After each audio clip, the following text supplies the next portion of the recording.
Did you ever just want to change? That the way you've been doing things is no longer working and change is necessary. 2.5 years ago, I decided it was time for a change. Working a traditional job is not for everyone. The employer tells you when to clock in, when to clock out, if you'll still remain employed because there's going to be some changes. It's a new year, they went over the budget and they're letting people go. Starting your own business is often referred to as taking the leap of faith. Well, I was about to leap. The employer was making a decision to not extend my work contract, and I needed all the power to make a change in my life to never have to have someone else decide. I wanted to claim my power that no matter what an employer said, that I would still be okay. Thing I did when my job contract was ending was I had to plan. I had to plan, not panic.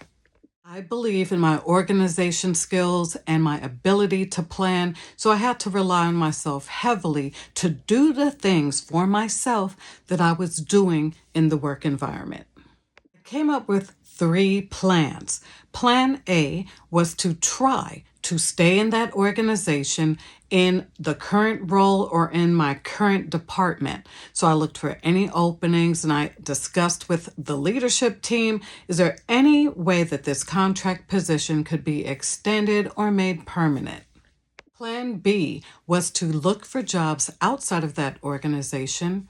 I submitted plenty of resumes, I interviewed, but nothing was available. Plan C was to start my own business and employ myself.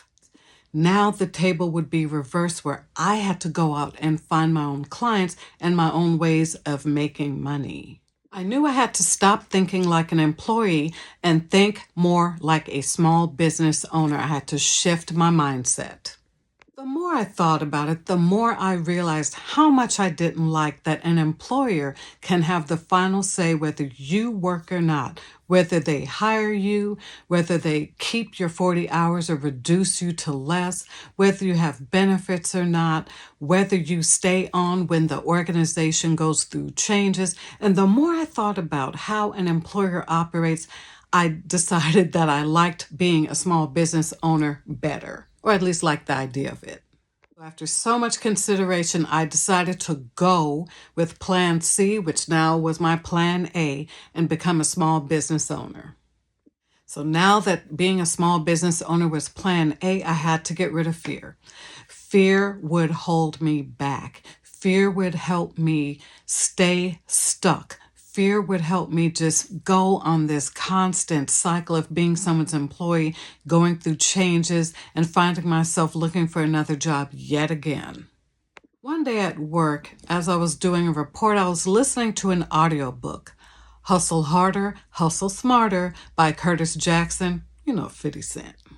50 talked about fear, and I was blown away because that's something that I was wrestling with. And then here I was listening to Curtis Jackson's take on fear. The way he talked about fear helped me change my mindset. I had to get rid of fear, and I was now confronting that head on. Jackson said, everything that I'm afraid of has already happened to me. And I had to pause the audiobook then, get a Post-it note, and write that down. Then, underneath that quote, I wrote down all the things I feared that have already happened to me. And it still really makes me emotional because I wrote down the things that I was so afraid of, but yet I survived. I needed my brother in my life. My brother was my protector. Oh my gosh, my love. And I lost my brother to a car accident. I wanted to take care of my mother in her older years because she worked and retired from a company that didn't do much for her in her retirement years. After all that investment, she really looked back and decided that, yeah, things could have been different. I wanted to make my mother proud of me. That was something I've always done, was do things to make her proud of me. Everything I was afraid of already happened to me. That hit me so hard that I would look at that Post-it note to keep me motivated while I was still working. And I knew that that quote would help me change my mindset on fear because there was really nothing to fear. Pretty soon, I had a bunch of Post-it notes on my wall in front of my laptop. And while I was working, I just kept myself motivated that when this change was going to happen, I was going to go full throttle, just go in and hit the ground running. Every day that I was working, I would keep myself motivated by looking at my Post-it notes and making sure I was organizing the things I had to do to reach my small business ownership goals. I had to keep going because each day meant I was getting closer to that work contract ending and I needed to be ready. Did a lot of reading. I did a lot of research. I went online to the California Secretary of State and read what I needed to do to get started on obtaining my Notary Public certification. I wrote things down. I have a digital planner. I have a paper planner, kept myself going. So even though I was working 40 hours a week, after work, I spent hours making my plans, setting my goals, making appointments, talking to a lot of people, and getting myself ready for that work contract to end. I made the decision to become a notary public.